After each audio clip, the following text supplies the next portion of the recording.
Hey, everybody, what is going on? Welcome to a new and another exciting episode of Smoke and Mirrors. Smoke and Mirrors today is brought to you by that feeling when you just finished a nap and you woke up and you are not quite clear what city you're in. Also brought to you by paper. Paper. It's it's a waste of environmental resources at this point, but I still like it. Paper. Okay,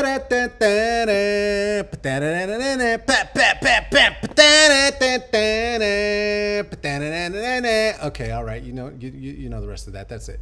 And now here's your venerable guest. Here they come. Carlos Karim Wyndham. All right, and then I know what to do. I know what I'm doing. All right, there's the screen. Hey, welcome to another Smoke and Mirrors. It is now I'm late time, and so here's what we're gonna do. I'm gonna turn around while I do this. You do what you're doing, and I'm gonna talk about that in a second.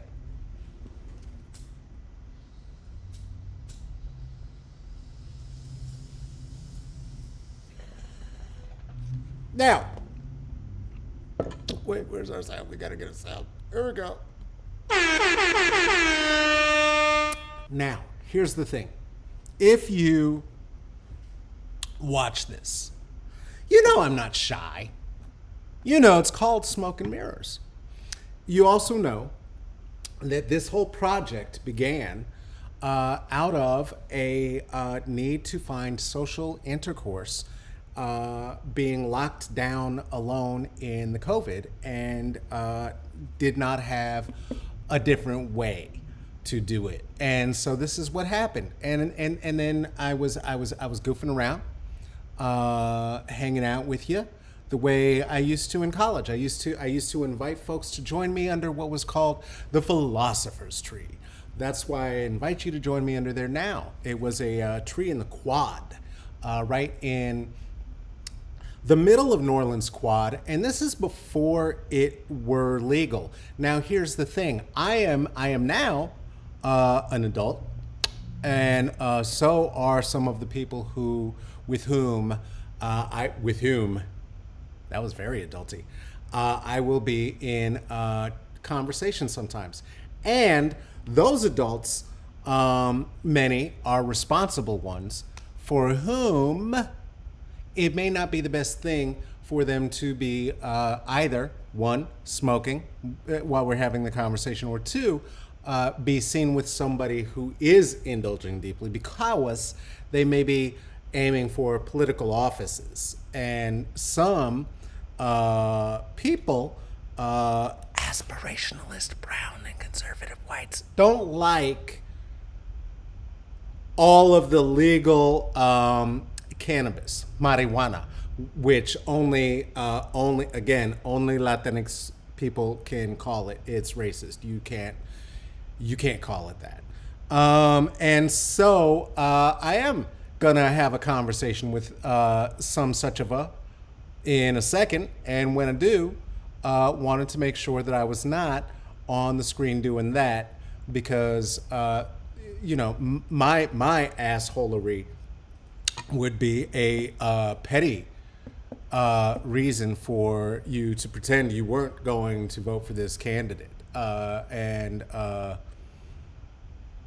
don't let that be the reason. Hey, check it out. Guess what? Is that Friday?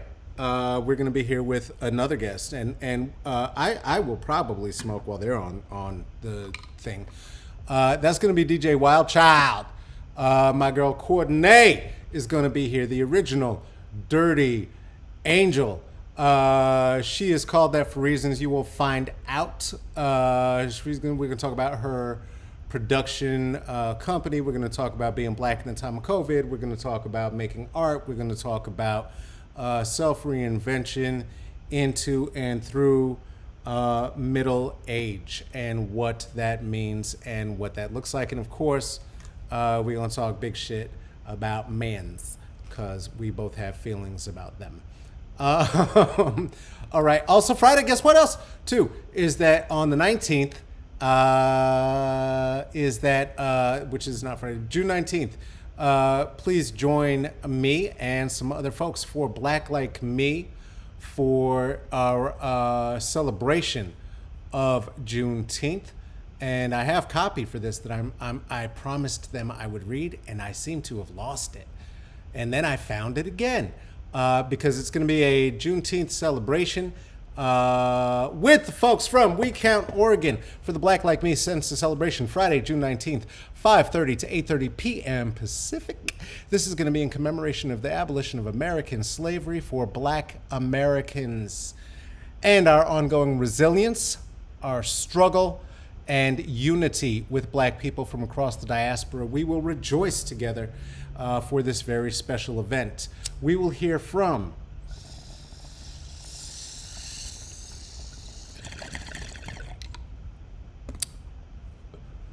Alicia Garza of Black Futures Lab.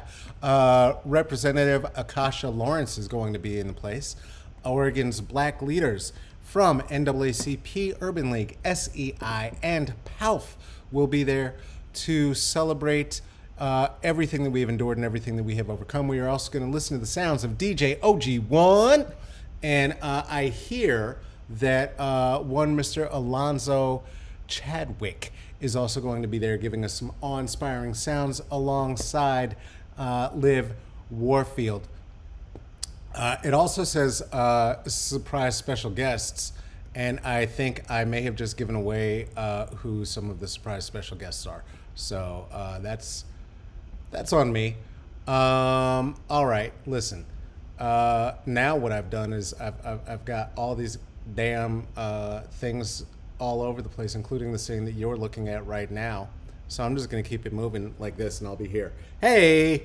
Again, you know what it is? The production budget on this thing and the team that's around here, I'm telling you, I think they formed a union, and I think they are working against me.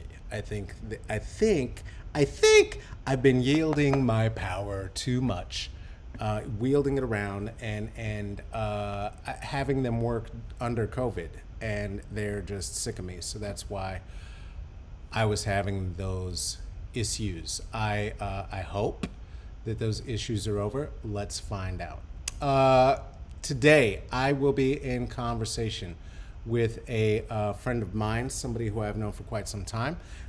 This person is running for, I'm going to say it wrong, the Board of County Commissioners. Is that close? Yes, I'm getting a yes. In Boulder County. Why do I give shits? Two reasons. One, I am going to be hopefully speaking with more brown and black candidates and folks in political office, in particular women and femmes. This is going to be the first of those conversations. Two, I am, as you may know, from Boulder, Colorado. So nanu. And three is that I happen to know this person. We fought side by side for the establishment of ethnic studies. We'll talk about all that led to. Suffice it to say that if in these United States you graduated as an undergraduate or at the master's level in ethnic studies anytime after 1997, the person I'm bringing on is somebody to whom you can say a thank you.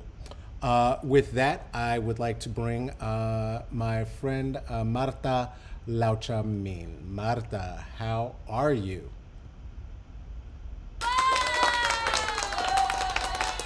Applausa! There's my mute. I did something with my screens too. Carlos, good to see you. Thank you. Absolutely. How you doing? I'm doing well. I mean, given all of what we're all living in, the circumstances, the changes, all this, shake up, right? But it's good to see you. Good to see you too. Good to see you too. So let's see. We last saw each other live in person, if I remember correctly, when I was at CU talking about the hunger strikes, talking about the establishment of the ethnic studies program and all of that, right? Yeah, wow, I was gonna say, was that 2004? That seems Something like like a really that. long time ago, but because the department was formed, I know we're gonna talk about that a little bit in 1994. So that's my Yeah. guess. Is it was a 20-year? Yeah. It was for the 20 year. It was for the Yeah. 20 years. So it would have been in 2004. Wow, that Yeah. sounds like a long time ago too. But yeah. Yeah, it was. Yeah, it was. So let's talk about it. How did you do you remember how you ended up getting involved with those hunger strikes? What it was and what radicalized you during that time? There's a couple different pieces, and I don't remember like the moment per se. Uh-huh. And I also remember feeling like, as a person, as a brown woman, as someone so my background, I'm from South America. Mm-hmm. And so, if you remember way back when, and I think, we could talk about other topics and internal issues within our own communities is another one, but that's another day.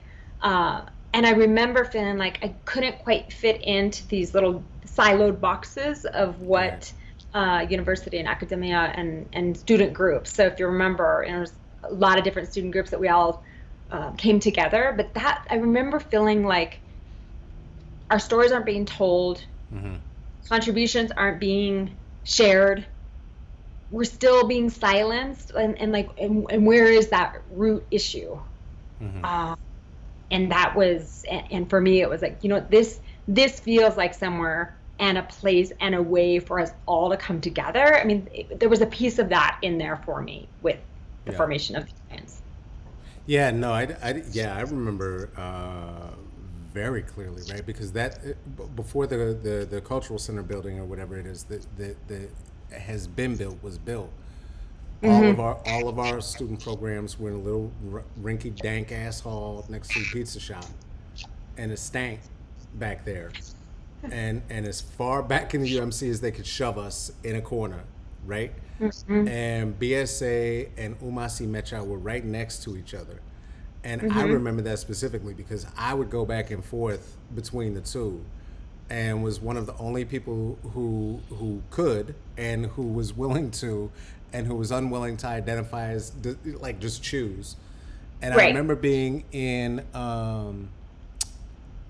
oh, she was horrible. I can't remember her last name. Something Ruth's American Studies class, and I kept Mm-hmm. arguing with her. And answer this for me. Maybe you did a talk about the hunger strikes recently with Tim. Is that right?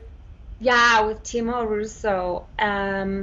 We've actually gone in to the ethnic studies department the last 2 or 3 years now, which has been fantastic for a few different reasons, because Yeah. the truth is most of the young people sitting in that room don't know the history. Yeah. Yeah. And what to me is also really important, like they don't understand the value and the rarity of being in that classroom that they're in. Like, in this country, we're Mm. still having debates around, should people of color stories be told in curriculums around this country, right? Right. So, and that Y- history is important. So, okay. So, since you've been retelling with him, answer this for me. And I'm embarrassed to have to ask, but I'm gonna.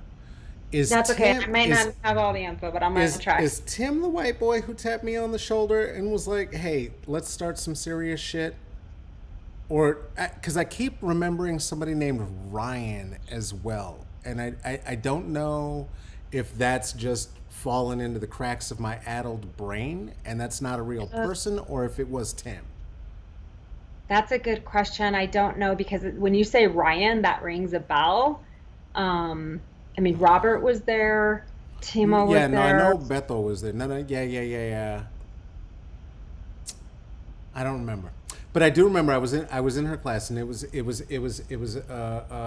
white hippie kid, and he was like, "Hey, there's this other field. We ain't got to do this and da da da da," because I would get so irritated with the caucasity of being told things about Elvis being the king of rock and roll, and I remember specifically the thing that broke me was that she was talking about the Chicago Seven during the labor strikes, and I asked her if she could correlate that to the trial of the Chicago Seven of the 1960s, and in particular the hypocrisy of binding and gagging Bobby Seale, and she said, no.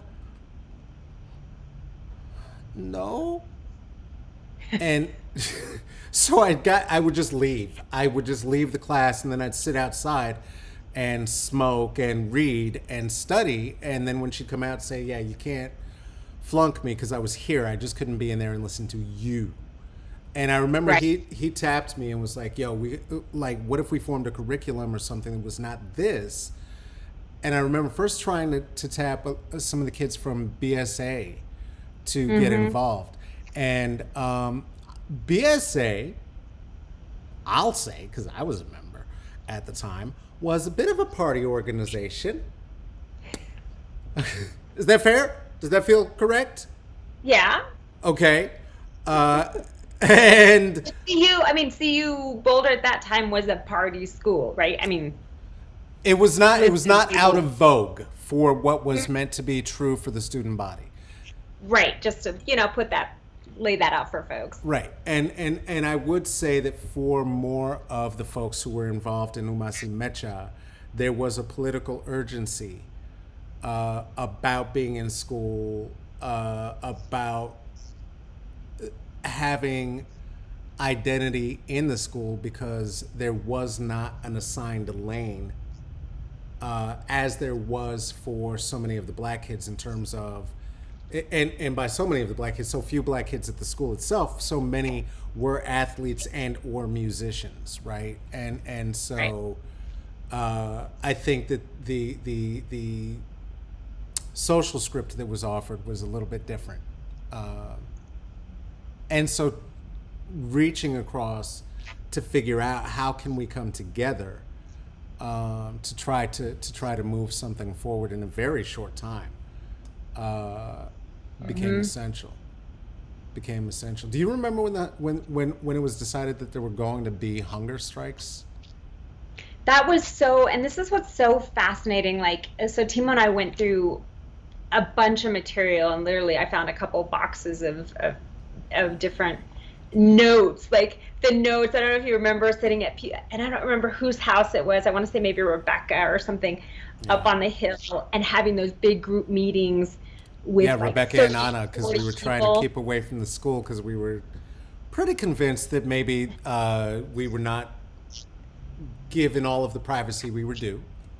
Yeah, exactly. And so, and we found some of literally the notes about who was saying this and who was doing this, and talking to students now, that's one of the pieces of trying to help them understand, this is before cell phones, this is before the internet, to be able to bring 200 people together at the fountain at the same time on the same day, it's hard to express that labor of what happened. And I say that to your question about the hunger strike, if you remember all of those meetings and all the time spent and going through all the different strategies and talking about what's the plus and minus, and then getting people for their own different reasons, understanding of advocacy or comfort zones, whatever, to be able to agree on what was the next strategy going to be. No, it was wild. I remember meetings well into the night, and I remember being well frustrated because I felt like,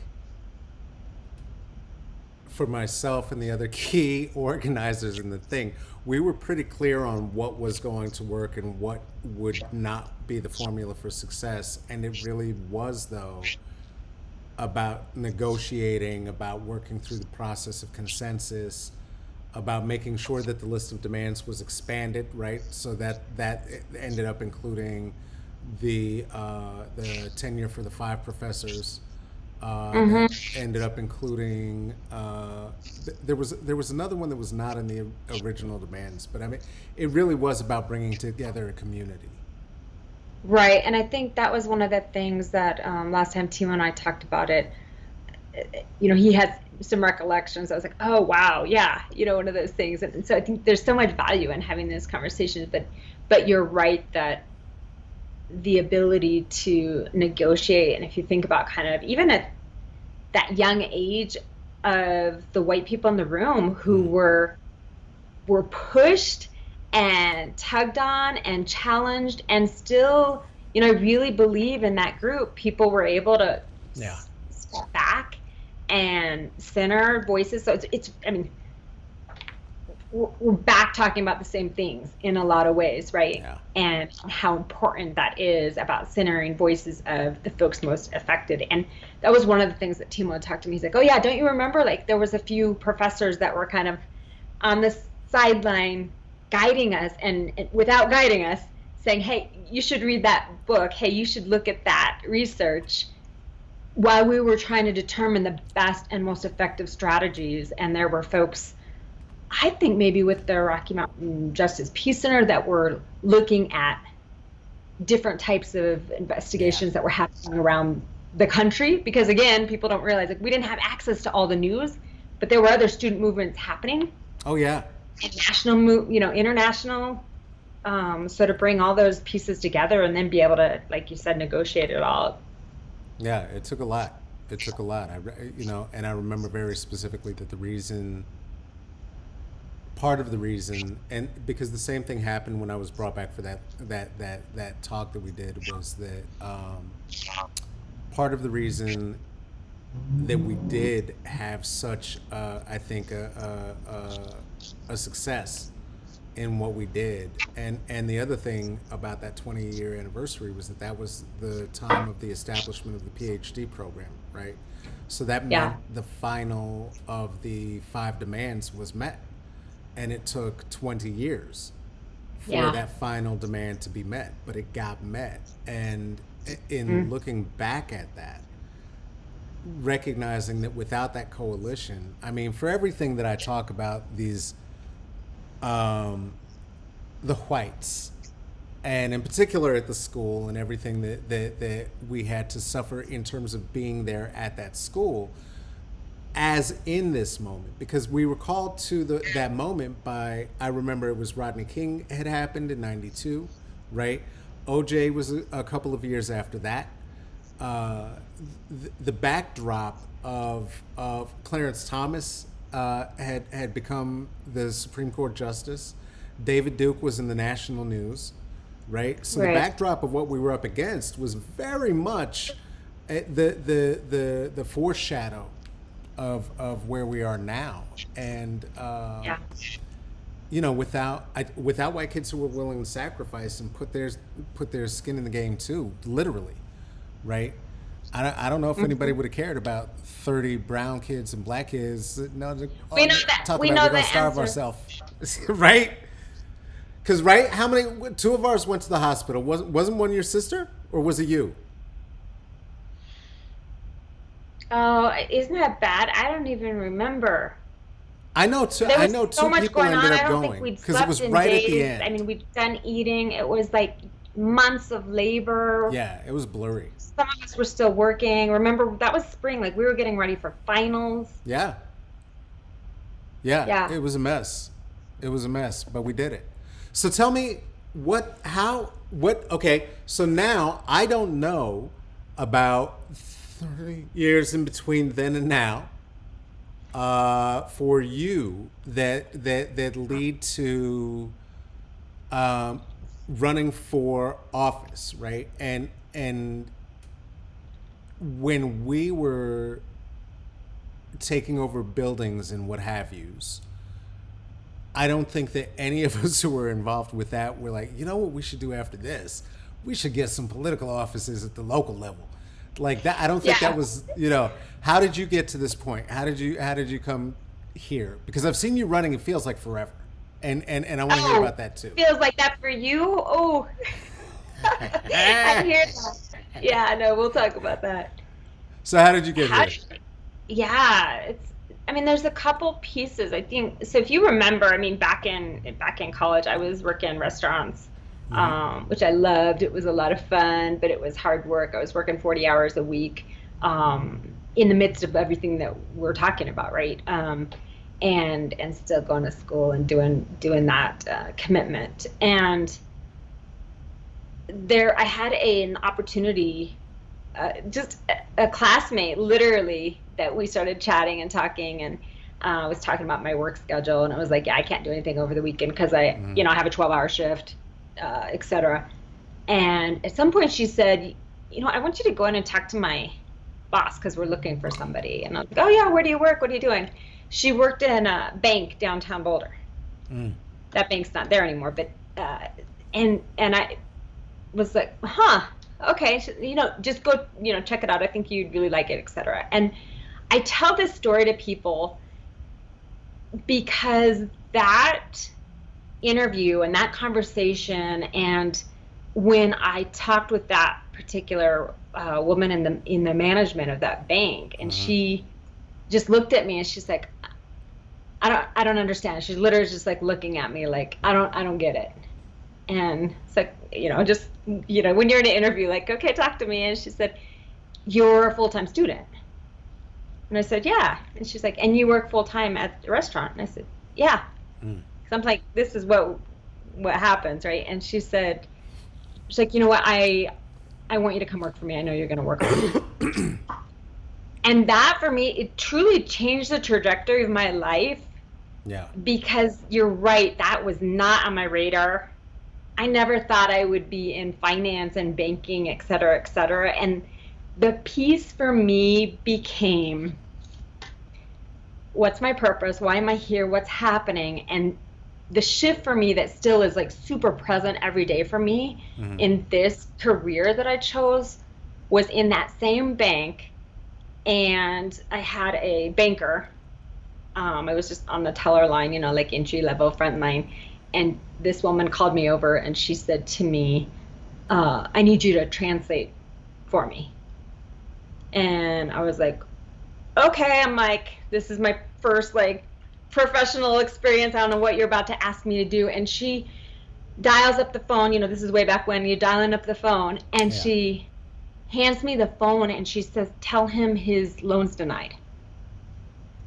And this was, downtown Boulder. And I was like, it was this really awkward struggle of authority and knowing I wasn't prepared, but also realizing wait a minute, somebody else didn't prepare me or give me the opportunity. And so I was translating, and I just told this guy, I said, it was super awkward. And I said, dijeron que negaron su préstamo. And she grabs the phone. She's reaching for the phone. She's like, okay, go. You're done. And this guy I could hear him, Carlos. I could hear his voice, ¿cuáles son mis opciones? ¿Qué tengo que hacer? And it was, I can physically feel how shocking, how upsetting. And that long story is, my whole life has been about understanding there are significant inequities in service, in process, in programs, who gets offered, who gets the real story. Finances is, for me, what I've seen is such a gap in the bigger equity of systems and the way that our countries run and who's at the table, right? And so that, for me, so when you ask me how'd you get from there to there, that was literally it. Because it then created for me this personal responsibility. I was like, whoa, okay, that lady doesn't know what just happened. She has no idea. Yeah. But now I know I have a responsibility. I gotta get the information. I gotta get the knowledge. I gotta move up so that I can help people and answer those types of questions and make sure that our communities have an opportunity to play this game. Yeah. Yeah, no, we need people. I'm telling you, between the stuff that you had done in school, right? And then especially while working service, because I don't know if you remember this, but I was working every kind of service job that there was to pay for school, right? Before I was a TA, I was on the janitorial staff. I had cleaned up them white kids' shit out them goddamn toilets. I worked at multiple restaurants. I worked at the coffee shop on the hill. I worked at Ras Casa. Shout out to Ras Casas. I'd work there again. Hey. And you know, did childcare was doing all of this, right, to pay for school, and what the realization of straddling those realities taught me is that people who have never worked direct service might have garbage souls a little bit. I don't know. And you can't say that because you know, but I can, and there's just something that is not only humbling, but you really do understand what folks who are doing any level of service really are facing once you have been scraping their plates into a festoon that smells very much like I would imagine the ass of an old man who eats at that restaurant every night would smell. You know the one I'm talking about, the one in the alley. It's an experience that I think you can tell who's not done it. You can tell who hasn't worked at a bar. You can tell who's not had that experience. I think it really does speak to the ability for you to have heard that story because you have heard stories, right? Not only recognizing the language, not only recognizing the struggle for your own equity and being the most impacted, but just being present to be present, to be slower, you know, to move at a pace that respects each other's humanity. Yeah, big stuff. What kind of? I know that in the age of Trump, there's no way that you're doing this without hearing all kinds of stuff. What kinds of stuff are you hearing from folks who maybe not on board with the idea of somebody living at the intersections that you do running for this office? You know, it's fascinating. It sounds like, are you only going to support or help Hispanics? It sounds like I got a call this weekend who've gone over my resume, I think on LinkedIn maybe, and called specifically and said, I want to know exactly what you did when you say you're an organizer for Solera National Bank. And I started talking, and here's what I didn't. No, I want to know exactly what you did. It sounds like I need somebody who's going to focus on the environment. It sounds like, oh yeah, you're more worried about workers than you are about the environment. That to me, like I translate that into this bigger theme of kind of fear and folks feeling like the same feeling I think that is all over of people feeling like they're not going to be heard, they're not going to be included, but it gets manifested in a different way. Well, right. I mean, okay. So culturally, right, and I continued my studies of critical race theory independently after school because I became very clear about what the institution is and what it would mean to stay there, right? And so I didn't want any part of it. It was too voyeuristic, too cannibalistic. Yet, within the frameworks of critical race theory, one of the things that we know is that they're part of the mythology of privilege that allows for it to sustain in any of the bodies that it does, anywhere along the intersections of race, class, and gender, right, is that when you are a person of unearned and undeserved privileges, meaning those that you were born into most often due to a zip code or due to your parents' bank account or due to your skin color or due to the assigned gender at birth. That the thing that keeps people holding and hoarding that power, if it is just blessed to them, is working from a deficit model, right? Yeah. That you just described, saying, well, but I don't have enough of whatever. I don't have the thing I need. At the same time, not recognizing how much more of everything they have than anybody else at the table, right? And it does create this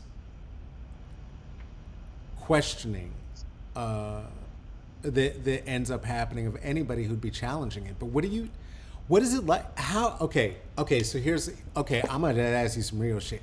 How do you not just go off when they start dog whistling you with that racist shit though?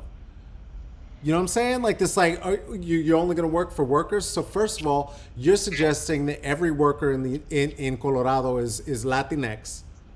Okay. Second, that those are the only people I'm here trying to do anything for.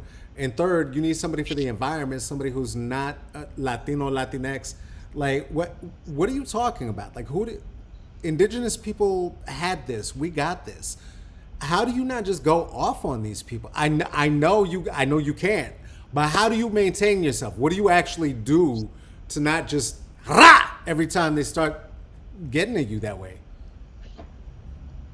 I think, and this is it's a bigger conversation, I think, because if you look at my career in banking and finance and mortgage and real estate, that is not a career where a woman of color is always expected, is always welcomed, is always wanted. We want to keep you on. We want to keep building your career. We want to see you up in management. No, it's a little different than that. Yeah. And so I've been in boardrooms and been in committees and task forces all around, both here locally and nationally. And I probably don't have to tell you this, but there's this responsibility to keep raising our hands and bringing up the tough questions and asking about the funding and finding out who said they were going to move the needle. Did they really? And so it's been years of practice, keeping in mind and remembering why. Mm-hmm. And it literally goes back to these conversations of the guy on the phone. It goes back to see you during the hunger strikes. I don't know if you remember this or not, but a white guy came up to me like this close to my face and screamed for me to go back to Mexico, and he spat in my face. Like there's those pieces like that that's like, okay, and I know we are the asset, not the deficit. I know that we are business owners. I know that we own property. I know that our kids are doing amazing things. I know that we're philanthropic. We just use different terminology. We're environmentalists. We just use different words to say the same thing. Yeah. And so it's being in all of these different experiences, like you were saying before, like you're straddling this, you're straddling that. And here I've been doing a lot of work around this concept of cultural brokering. Mm-hmm. And it's a lot of what it is. And some people, it's like you said, some people like, no, I don't want to be your cultural broker. Yeah. My back's tired. I'm worn out. I'm exhausted. I'm tired of being in your diversity committee. I'm tired of you calling me when you want a translation. And, right? And some of us also are in these positions where it's like, okay, it is exhausting. Yeah. And at some point, somewhere, people are going to be ready to have this conversation. I don't believe we're there yet. Yeah. But when we get there, then we're going to be able to have some real conversations about the weight and these feelings you just alluded to about how do we get to grieve these feelings of we're making commitments, we're doing hard work, we're in it for the betterment of everyone, and yet we're questioned every day. Shout out to you for that, honestly, right? And not just to you, because even as you were saying that, I was realizing how much of my own gross, unearned, and undeserved male privilege is part of where me, then go, yeah, I'm going to be a comedian and make a little chat situation, and I'll be a consultant so I can come and yell at you and then leave. Um, so thank you so much for doing the work and continuing to hold people's feet to the fire, because if it's not for, from my perspective, the down ticket candidates, the folks who are local, yourself, the AOCs of the world, you know, we're not gonna be able to make the actual shifts that we need to make, right? Because we have to have people in positions and in seats if we're going to be able to dislodge the what's that word? Nazis who are I'm sorry, that's not what I meant. McConnells who are in their seats right now, and the resiliency to be continuing to do that work at that level. I just thank you so much. And so before I let you just do a stump, the last thing I want to ask is for real. Like what is this thing that you're doing to take care of yourself, right? Like I don't know how much you're staying in these days. I know that it's different for everybody in every state. You're in Colorado. So I have folks there who are moving around more than I am, certainly. But within all of that, right, we're under COVID, we're under depression, financial depression. We are under a rebellion against colonialism and the police. And you are doing what you're doing for a county seat in Boulder County. What are you doing to take care of yourself with all of that going on? Because that's a lot to take care of. It's a lot to take care of, you're right. And right now, it is all on hold for 2 weeks. Yeah. My self-care, or whatever you want to term it, it's on hold right now because it's become even more apparent for me during COVID, and certainly, with this racial violence of, against Black people in this country, like all this stuff, like you just said, is all happening at the same time. And it's been hard. I mean, there was a few moments where I was like, you know what, this is not the time to be running a campaign. And then I would call someone or I'd talk to somebody and they were like, oh yeah, no, you have to keep in this race. And I was like, yeah, because this race is not about me. Yeah. This race is about a bigger conversation. It's about community being actually welcome into these systems. It's about showing people that we are part of the solutions, that we are participating. It's about creating a pipeline of young people. The same reason I went in and got my master's and went and taught was because Dr. Elisa Facio was the first teacher I ever had that looked like me. And that was at CU Boulder. And for me, it's this continual, when I walk into a building or I look at a magazine or I'm watching a movie, like, where are we? Yeah. And so it's, for me, become this piece of, what can I do here locally? How can I impact locally? And after teaching in schools, like, this is bigger than just my name on the ballot. So. Yo, two things. Like when you said Elisa Facio's name, I'm just like, oh my God, like, rest in power, rise in power. Yes. And I can't even lie. Like that was one of them teachers I had such a crush. Oh my God, I wanted to be in her classes. She's so fine. Oh, God. She's amazing. She helped me through. I mean, did you do the Venceremos Brigade with her? No, I did not. No, I was in her literature classes. Okay. So, yeah. So I did that experience with her, in Cuba. And she also worked with me as my independent study professor when I was studying overseas and teaching overseas, and went back to CU. So yeah, some respect for her in a really special way. Yeah, put some spec on that name for real.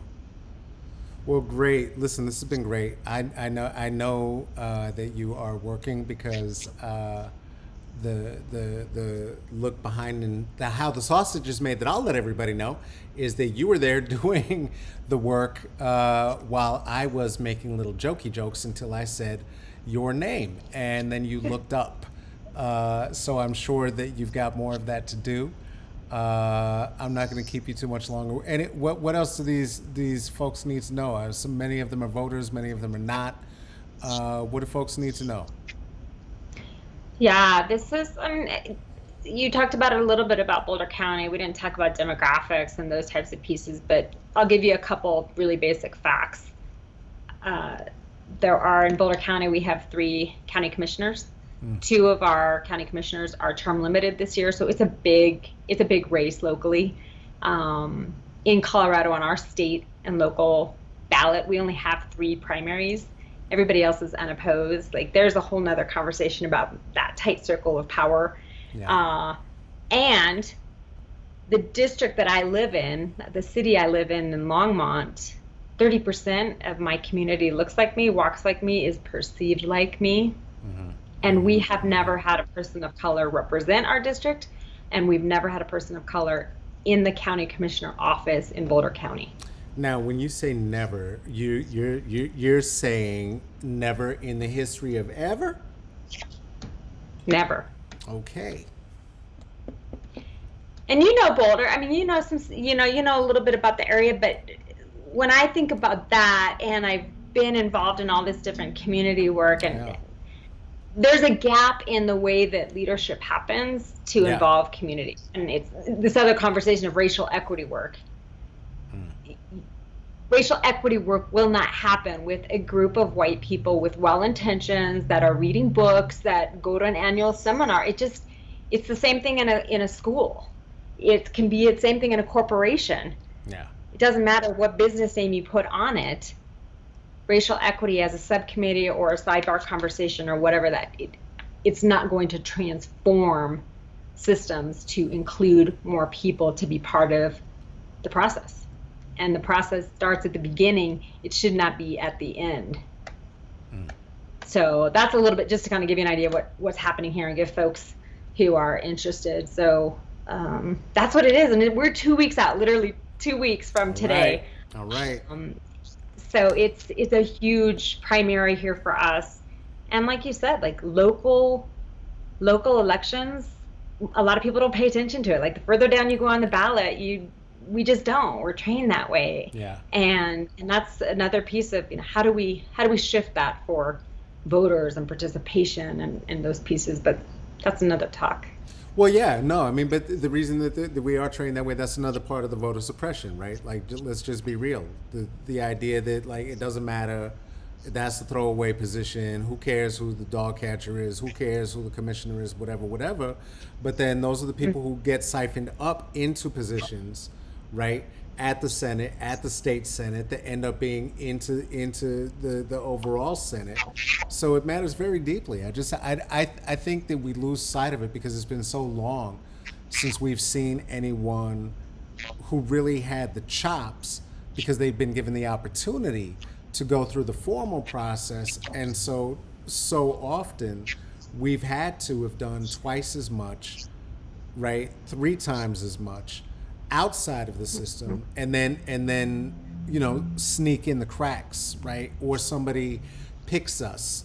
We are so blessed and ordained to be given the opportunity, and I think those of us who've been in those opportunities really do understand what it means to need to go back and find other folks or open opportunities so that we don't have to do it individually, and we can begin to deal with it structurally, because it's not about these people's hearts and minds. It's behavioral modification.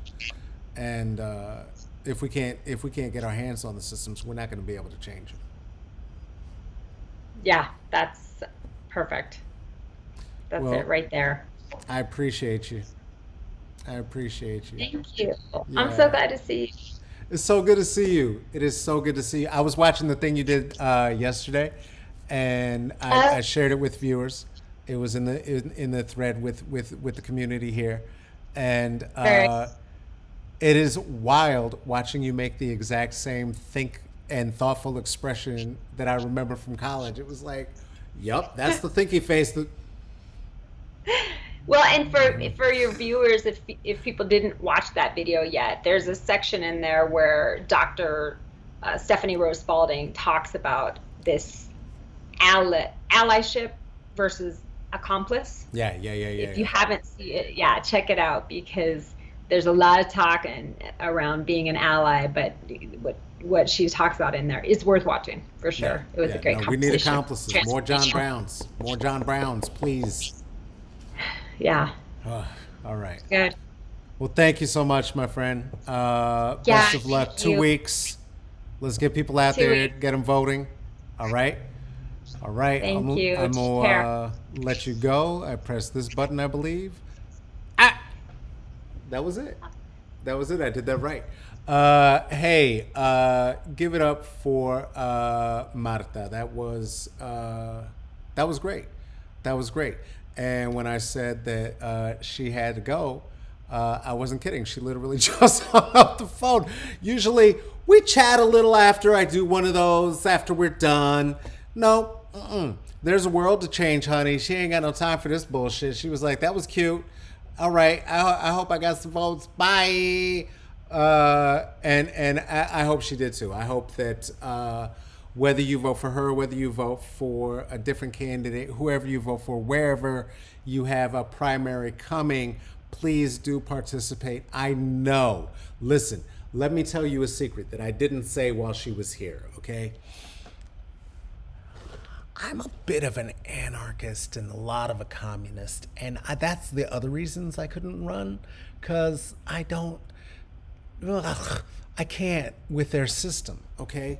But do you know what? I am also aware that, as I talked about before, in the system of begging for favors, without folks doing the work she's doing, we would have no one to be able to fuck up the streets on behalf of, such that they would then be able to make systemic and structural change. So one more time for Marta, one more time for the femme, women, brown, black candidates down ticket. Find them, and do remember that not all your kinfolk are your skin folk, and not all your skin folk are your kinfolk. It matters because there might be a brown on your ticket who is also a black Anglo-Saxon, and don't vote for that one. That's not helpful. Hey, this has been Smoke and Mirrors in Conversation.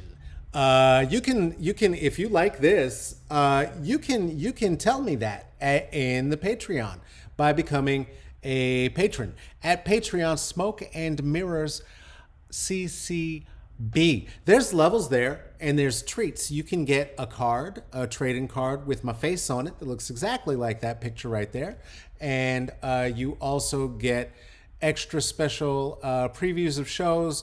And I'm going to be asking some ideas about guests and other things we may want to do together, since we're sharing this very intimate relationship.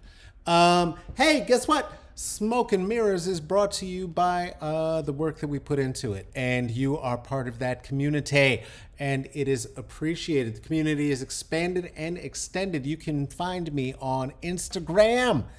If for some reason your tastes lean toward looking in my face, you could do that. It's at El Caballo Negrito. You could look at Twitter, where it's my words without my face and the stutters and the tics and doing a lot of this.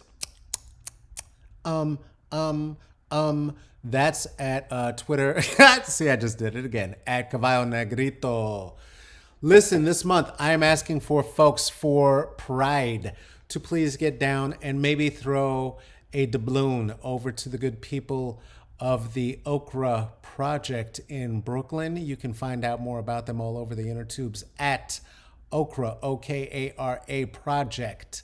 PayPal, at PayPal me / the Okra Project / what these folks are doing is providing food security for queer and trans, brown and black peoples in Brooklyn. As you may or may not know, or may not have surmised, not only are trans women and men the folks being murdered at the highest rate within our communities, they are also suffering home insecurity, job insecurity, and of course that all leads to food insecurity because we live in a dumb capitalist system. And hey, that also means that it would help this project if you contribute. One way you can do that without any money at all is to just share it. I'll never bogart. Please just pass it around. Just share it around with anyone who you think it's important to. That would be great. You could also, if it is a thing you would like to invest in, and I do think it is important that we spend the money on the things that matter to us, you could drop a dime here if you'd like to. You could put 5 on it at Venmo at Carlos. That is very awkward. That someone was calling to try to drop a dime on it. Carlos at Venmo, at Carlos Windham, Windham. You could hit me at Cash App at $C to the K to the Windham, or PayPal me at CK Windham. This has been Smoke and Mirrors.